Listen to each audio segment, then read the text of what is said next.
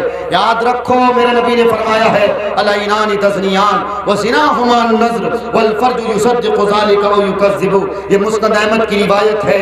میری مائیں، میری بہنیں، اگر آپ سن رہی ہو غور سے سننا، میرے نبی نے فرمایا جب لڑکیاں برہنہ لباس پہنتی ہیں، جب بھڑکاؤ لباس پہنتی ہیں، جب چست اور چست لباس پہنتی ہیں، ٹائٹ لباس پہنتی ہیں، بالکل جالیدار کپڑے پہنتی ہیں، جن کپڑوں کے پہننے کی وجہ سے وہ وقتی طور پر اترا کر اٹک کر اور مٹک کر چلتی تو ضرور ہے، لیکن پتہ بھی ہے آپ کو، آپ جس سڑک سے چل رہی ہو اس سڑک پہ جتنے نوجوان لڑکے چل رہے ہوتے ہیں، آپ کو دیکھ رہے ہوتے ہیں، ان کی آنکھوں سے زنا ہونا، ان کی آنکھوں سے زنا کا کام ہوتا ہے۔ وہ تمہیں دیکھ کر اف اللہ نہیں کہتا، بلکہ کہتا ہے کیا حسین ہے، کیا جمیل ہے، کیا خوبصورت بنایا ہے۔ تمہاری تعریف کر دی جاتی، تم پھول جاتے ہو نا، تم اترا جاتے ہو نا، تم اکڑ جاتے ہو نا۔ جب تمہاری تعریف کر دی جاتی پھر تم اس کو دل دے بیٹھتے ہو۔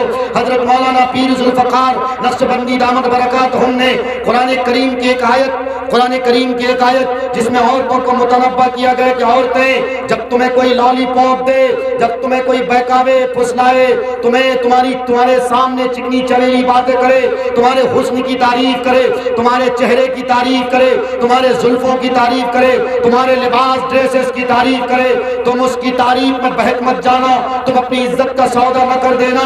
یاد رکھو یہ عزت دکان میں نہیں ملتی، دنیا کی ہر چیزیں بازار میں مل جایا کرتی ہیں، لیکن یاد رکھو، خوب یاد رکھو، حضرت مولانا تھانوی رحمت اللہ علیہ کے انہی کے خانقاہ کے ایک مرید تھے۔ انہوں نے پوچھا حضرت ساری چیزیں دنیا میں مل جایا کرتی ہیں لیکن دو چیزیں دنیا میں نہیں ملتی، کیوں نہیں ملتی؟ اللہ نے اس کا انتظام کیوں نہیں فرمایا؟ وہ دو چیزیں کون ہیں؟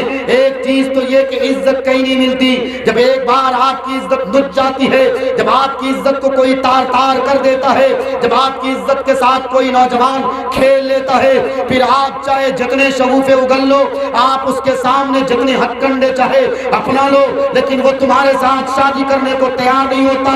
شادی کرنے سے پہلے، تمہاری عزت نوچنے سے پہلے مرنے جینے کی قسمیں کھاتے تمہارے لیے کہتا ہے کہ میں ستارے لاؤں گا، سیارے لاؤں گا، تمہارے لیے آسمان سے ستارے توڑ لاؤں گا، لیکن بتاؤ تو صحیح جب تمہاری عزت کے ساتھ حملہ کرتا، جب تمہارے ساتھ رات رنگین کر لیتا، کیا وہ تمہیں پوچھتا ہے؟ نہیں پوچھتا، نہ میری ماں بہنوں، نہیں پوچھتا، نہ میری بیٹیوں۔ اس وقت آپ کے پاس ہے، جب کوئی وقت کا ڈکیت، کوئی نوجوان لڑکا چاہے وہ کوئی بھی ہو، آپ سے میری گزارش ہوگی آپ کی تعریف کرے، آپ یہ سمجھو کہ میں حضرت فاطمہ کی کنیزہ ہوں، میں اسلام کی مقدس شہزادی ہوں، میں کبھی بھی ایمان کا سودا نہیں کر سکتی، میں کبھی بھی تمہارے ہاتھ میں اپنے ایمان کو نہیں بیچ سکتی۔ میری شادی ہو جائے گی، پھر اس کے بعد خواہشات کی تکمیلات ہوتی رہے گی، میں اس سے پہلے اپنی خواہش تمہارے ہاتھ نہیں بیچ سکتا۔ جب تم یہ عزم کر لو گی تو انشاءاللہ یہ جو ارتداد کی آندھی جو 1925 میں شدید تحریک بام عروج پہ آیا تھا، آج اسی شدید تحریک کے پیٹرن پہ، اسی نہج اور اسی اٹریکشن پہ آج گھر واپسی کا مشن تیزی کے ساتھ چل رہا ہے۔